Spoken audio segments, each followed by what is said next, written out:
महाराष्ट्रामध्ये मोठे भाव आहेत।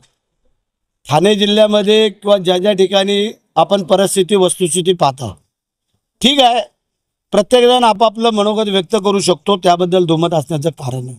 आम्ही आमच्या नेत्यांवरती सोपवलेला, नेते जे काय निर्णय घेतील तो आम्हाला मान्य असतो, हे तुम्हाला माहिती आहे। परंतु ठाणे जिल्हा हा गेल्या अनेक वर्ष शिवसेनेचा बालेकिल्ला हे कोणाला नाकारता येत नाही आहे, येणार पण नाही आहे। आणि ह्याची परिस्थिती आपण पाहिलेल्या आहेत। इथले जे काय खासदार असतील, आमदार असतील, नगरसेवक असतील, महापौर असतील, हे कुठल्या पक्षाचे आहेत, काय आहेत, जिल्हा परिषदचे अध्यक्ष असतील, हे आपण सगळ्यांनी पाहिलेले आहेत। त्याप्रमाणे जी वस्तुस्थिती आहे त्याला सामोरं जाऊन आम्ही पुढची लढाई लढणार आहोत। प्रश्न असा आहे, राजकारण आहे, राजकारणामध्ये कधी कुठं कसं वळण गेले हे सांगू शकत नाही आहे। परंतु जे रस्ते खड्डेबाई झालेले आहेत, कालच मीटिंग आमचे नेते, उपनेते, आमदार, आमचे पदाधिकारी, जिल्हा प्रमुख यांची मीटिंग कलेक्टर साहेबांबरोबर झाली आणि त्याचं जिवंत उदाहरण की ज्या आमच्या पक्षाच्या नेत्यांनी शब्द दिला, ती ॲम्ब्युलन्स आत्ता तिथं हजर आहे आणि तिचं आत्ता आम्ही उद्घाटन करतोय। पण जे खड्डे पडलेले ते खड्डे भरून देण्याची जबाबदारी आमची शासनाची आहे, ते आम्ही घेतो आणि ते खड्डे मुक्त करण्याचं काम आमच्या माध्यमातून करायचं आम्ही प्रयत्न करतो। हा सगळ्याच खड्ड्यांमुळेच होतो अशातला भाग नाही आहे।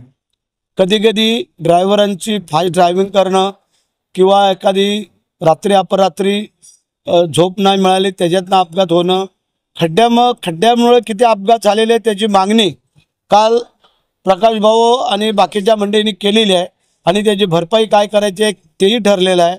परंतु शिवसेनेच्या पद्धतीप्रमाणे उद्यापासून जर कोणाचा काय अपघात झाला त्याला तात्काळ तिथल्या तिथे जे काय आरोग्य सेवा करून देण्याचं काम आमच्या शिवसेना संघटनेच्या माध्यमातून प्रकाश भाऊ त्यांच्या सहकार्याने केलेलं आहे।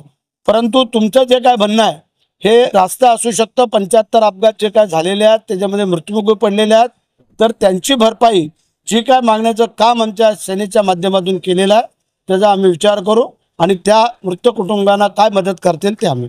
आता मी इथं आल्यानंतर तुम्ही आता सांगताय तेव्हा मला माहिती आहे आम्हाला भेटायला जायला काय अडचण होऊ शकत नाही आहे, परंतु आम्हाला त्याची कल्पनाच नाही, कारण आम्ही आजचे हा पक्षाचा कार्यक्रम असल्यामुळे आम्ही जी जबाबदारी आमच्यावर दिली होती ती, आता जर तसे काय अडचण असेल तर आम्ही भेटायला जाऊ शकतो ना, ठीक आहे ना। आता मी माझ्या पदाधिकाऱ्यांशी चर्चा करतो आणि त्याच्यावरती जे काय शिंदे साहेबांना फोन करतो, आमच्या नेते मंडळींना सगळ्यांना, हे बघा गरिबाचा दृष्टिकोन समोर ठेवून साहेब काम करतात हे तुम्हाला माहिती आहे आणि त्यांचेच सगळे आम्ही कार्यकर्ते पदाधिकारी काम करतो, तेव्हा अशा काय ह्याला पळून जाणारे आम्ही काय कार्यकर्ते नाही आहोत, आम्ही याला सामोरं जाऊ शकतो, तुम्ही त्याची काळजी करायचं कारण नाही।